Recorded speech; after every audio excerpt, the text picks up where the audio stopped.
مولانا ابوالکلام آزاد آزادی تعلیم اور اتحاد کے علمبردار مولانا ابوالکلام آزاد کا نام ہندوستان کی آزادی کی جدوجہد اور جدید تعلیم کی تاریخ میں انتہائی احترام کے ساتھ لیا جاتا ہے۔ وہ صرف ایک مجاہد آزادی ہی نہیں تھے بلکہ ایک عظیم مصنف، صحافی، عالم دین اور دوراندیش رہنما بھی تھے۔ مولانا ابوالکلام آزاد کی پیدائش 11 نومبر 1888 کو مکہ مکرمہ میں ہوئی۔ ان کے والد مولانا خیر الدین ایک معروف اسلامی عالم تھے۔ بعد میں ان کا خاندان ہندوستان واپس آیا اور کلکتہ میں سکونت اختیار کی۔ ابوالکلام آزاد نے بہت کم عمری میں ہی عربی، فارسی، اردو اور اسلامی علوم و ادب پر گہری دسترس حاصل کر لی تھی۔ ان کی پڑھنے اور لکھنے کی صلاحیت اتنی شاندار تھی کہ کم عمری ہی میں انہوں نے مضامین لکھنا شروع کر دیے تھے۔ لیکن ان کی زندگی میں ایک بڑا موڑ اس وقت آیا جب انہوں نے اپنی قلم کو انگریز حکومت کے خلاف استعمال کرنا شروع کیا۔ 1912 میں انہوں نے الہلال کے نام سے ایک اردو اخبار جاری کیا۔ اس اخبار کے ذریعے وہ ہندوستانیوں میں آزادی اور اتحاد کا جذبہ پیدا کرتے تھے۔ ان کی تحریریں انگریز حکومت کے خلاف اتنی بے باک ہوتی تھیں کہ حکومت نے الہلال پر پابندی عائد کر دی، لیکن مولانا آزاد رکے نہیں۔ انہوں نے اس کے بعد البلاغ کے نام سے ایک اور اخبار جاری کیا۔ انگریز حکومت نے اس پر بھی کارروائی کی اور بالآخر مولانا ابوالکلام آزاد کو نظر بند کر دیا گیا۔ مولانا آزاد صرف انگریزوں کی مخالفت ہی نہیں کرتے تھے بلکہ وہ ہندو مسلم اتحاد کو ہندوستان کی آزادی کے لیے انتہائی ضروری سمجھتے تھے۔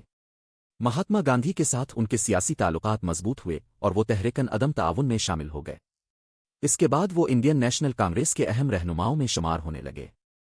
1923 میں صرف 35 سال کی عمر میں مولانا ابوالکلام آزاد کانگریس کے صدر منتخب ہوئے۔ وہ اس وقت کانگریس کے کم عمر ترین صدور میں سے ایک تھے۔ 1942 میں جب ہندوستان چھوڑو تحریک شروع ہوئی تو پنڈت جواہر لال نہرو کی پہلی کابینہ میں مولانا ابوالکلام آزاد کو ہندوستان کا پہلا وزیر تعلیم مقرر کیا گیا۔ انہوں نے تعلیم کو ملک کی ترقی کی سب سے بڑی طاقت قرار دیا۔ ان کے دور وزارت میں اعلیٰ تعلیم، سائنسی تحقیق اور ثقافتی اداروں کی ترقی پر خصوصی توجہ دی گئی۔ IIT کیرگپور کے قیام، یونیورسٹی کی تعلیم کو مضبوط بنانے اور ادب و ثقافت سے متعلق اداروں کے فروغ میں ان کے دور کا اہم کردار رہا۔ مولانا آزاد چاہتے تھے کہ تعلیم صرف امیر لوگوں تک محدود نہ رہے بلکہ ملک کے ہر بچے تک پہنچے۔ انہوں نے خواتین کی تعلیم، فنی تعلیم اور سائنسی سوچ کے فروغ پر بھی زور دیا۔ مولانا ابوالکلام آزاد کا یقین تھا کہ اگر کسی ملک کو مضبوط بنانا ہے تو اس کی آنے والی نسل کو مضبوط بنانا ہوگا۔ 22 فروری 1958 کو مولانا ابوالکلام آزاد کا انتقال ہو گیا، لیکن ان کے خیالات آج بھی ہندوستان کے تعلیمی نظام اور آزادی کی جدوجہد کی تاریخ میں نمایاں نظر آتے ہیں۔